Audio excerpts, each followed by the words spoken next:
Hello guys, मेरे YouTube channel में आपका स्वागत है। मेरा नाम मनमोहन मिश्रा। तो आज हम इस वीडियो में डिस्कस करने वाले हैं जो स्मॉल कैप फंड है उसका कैश इनफ्लो क्यों कम हुआ है एक महीने में। अभी जून में अगर आप देखें तो इसमें कैश इनफ्लो बहुत ही कम हुआ है, मतलब बहुत ही ड्रास्टिकली डाउन गया है। तो क्यों गया है तो हम इस वीडियो में पूरा डिस्कस करने वाले डिटेल में। तो मेरे चैनल को सब्सक्राइब जरूर कर दीजिएगा। मैं इस वीडियो लाता था, चलिए शुरू करते हैं। सबसे पहले मैं आपको बताता हूँ, आप मेरे यहाँ पे स्क्रीन पे देख पा रहे होंगे, ये बेसिकली जून महीने का कैश इनफ्लो बता रखा है।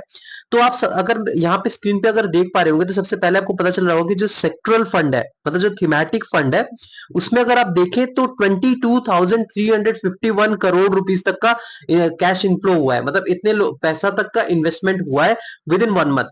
तो आप देख पा रहे हैं कि मतलब सबसे ज्यादा इसी में ही हुआ है। तो मुझे ये बहुत ही शॉकिंग लगा है कि मतलब देखिए आप, मतलब थीमेटिक फंड जो होता है, मतलब जो सेक्टरल फंड होते हैं, उसमें आपको बहुत ही तगड़ा फंडामेंटल एनालिसिस करना पड़ता है। मतलब जैसे कि मान लीजिए अगर आप स्मॉल कैप फंड में भी इन्वेस्टमेंट कर सॉरी अगर आप कोई एक पर्टिकुलर फंड को चूज कर लेते हैं, जैसे कि आईटी रिलेटेड फंड हो गया या फिर इंफ्रास्ट्रक्चर रिलेटेड फंड हो गया, ये हेल्थ केयर रिलेटेड फंड हो गया, तो उसको जब आप चूज करते हैं तो आपके दिमाग में आता है कि भाई ये जो सेक्टर है ये आगे अच्छा खासा परफॉर्मेंस देगी कि नहीं। क्योंकि ये जो फंड्स होते हैं ये बहुत ही रिस्की फंड होते हैं।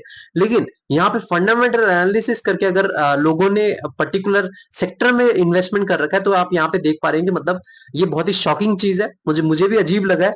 अब सेकंड पे जो सबसे ज्यादा इन्वेस्टमेंट हुआ है वो आपका मल्टी कैप फंड।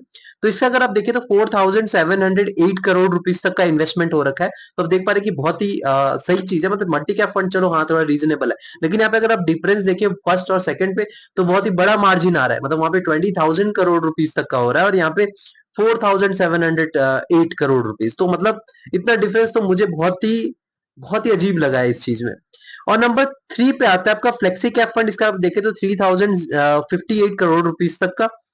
और उसके बाद आप देखते हैं कि तो उसके बाद जो आता है आपका large and mid cap fund. तो आप देख पा रहे हैं कि मतलब स्मॉल कैप फंड तो अभी बहुत ही बाद है। मतलब उसके बाद मिड कैप फंड है, उसके बाद जाके स्मॉल कैप फंड है।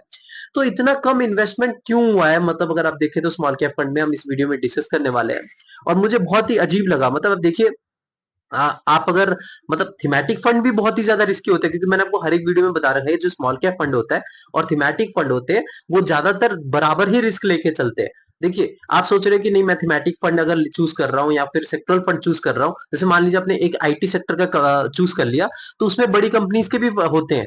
मतलब आप सोच रहे हैं कि इसमें स्टॉक तो बड़ी कंपनीज की भी होते हैं, तो इसमें रिस्की कैसे हो गया, स्मॉल कैप से ज्यादा रिस्क कैसे हो गया। लेकिन ऐसा नहीं है, क्योंकि आप एक पर्टिकुलर सेक्टर में लगाते हैं। अब जैसे एग्जाम्पल ले लीजिए, अगर फॉरेन में इकोनॉमिक स्लो डाउन हो जाएगा तो आईटी सेक्टर जो वो नीचे जाएगा। रीजन ये क्योंकि आईटी सेक्टर टोटल डिपेंड करता है फॉरेन प्रोजेक्ट्स पे। तो फॉरेन से अगर प्रोजेक्ट नहीं आएंगे तो उनका अच्छा खासा मुनाफा कैसे होगा। तो ये चीजें जो है डिपेंडेंट रहती है। तो एक पर्टिकुलर चीज में अगर प्रॉब्लम आती है तो पूरा सेक्टर ही डाउन हो जाएगा। तो ये चीजें जो है बहुत ज्यादा रिस्की हो जाती है। लेकिन आप ये सोचते हैं कि बड़ी कंपनीज में इन्वेस्ट, हाँ शॉर्ट टर्म के लिए आपको लॉस देखने को मिलेगा, लॉन्ग टर्म में आपको थोड़ा और वेट करेंगे तो आपको अच्छा खासा रिटर्न मिलेगा। लेकिन वो चीज आपको स्मॉल कैप फंड में भी दिखेगी, जो स्मॉल कैप म्यूचुअल फंड में अगर आप देखेंगे तो ये चीजें जो है मुझे थोड़ी अजीब लगी है। लेकिन आप एक दोनों के बीच में डिफरेंस मान सकते हैं, जो स्मॉल कैप और थीमेटिक फंड हो गया, सेक्टरल फंड हो गया। आप अगर सेक्टरल फंड में फंडामेंटल एनालिसिस करके अच्छा खासा एक फाइनेंशियल जिनको नॉलेज है उनको हायर करके अगर आप फंडामेंटल एनालिसिस कर रहे हैं या आपको खुद को नॉलेज है और तब जाके इन्वेस्टमेंट कर रहे हैं, तो डेफिनेटली आपको एक अच्छा खासा रिटर्न मिल सकता है। क्योंकि जो सेक्टर अगर आगे एक या 2 साल या 3 साल में अच्छा खासा परफॉर्मेंस देगा तो आपको रिटर्न भी अच्छा खासा देगा। लेकिन स्मॉल कैप फंड में वो थोड़ा प्रॉब्लम रहता है। स्मॉल कैप फंड में सारी सेक्टर के डाइवर्सिफाई होता है और सिर्फ पेनी स्टॉक्स में भी इन्वेस्टमेंट हुए होते हैं कुछ कुछ में। तो प्रॉब्लम ये होता है कि थोड़ा बहुत रिस्की हो जाता है, बहुत ज्यादा as compare to sectoral fund. लेकिन फिर भी मैं यहाँ पे शॉक्ड हूँ, क्योंकि हाँ मल्टी कैप हो गया, लार्ज कैप फंड हो गया, उसमें ज्यादा इन्वेस्टमेंट हो रहा है तो थोड़ा बहुत मैं समझ सकता हूँ। लेकिन यहाँ पे आपका सेक्टरल फंड में ज्यादा इन्वेस्टमेंट, ये थोड़ा मुझे अजीब लगा इस पर्टिकुलर मंथ में।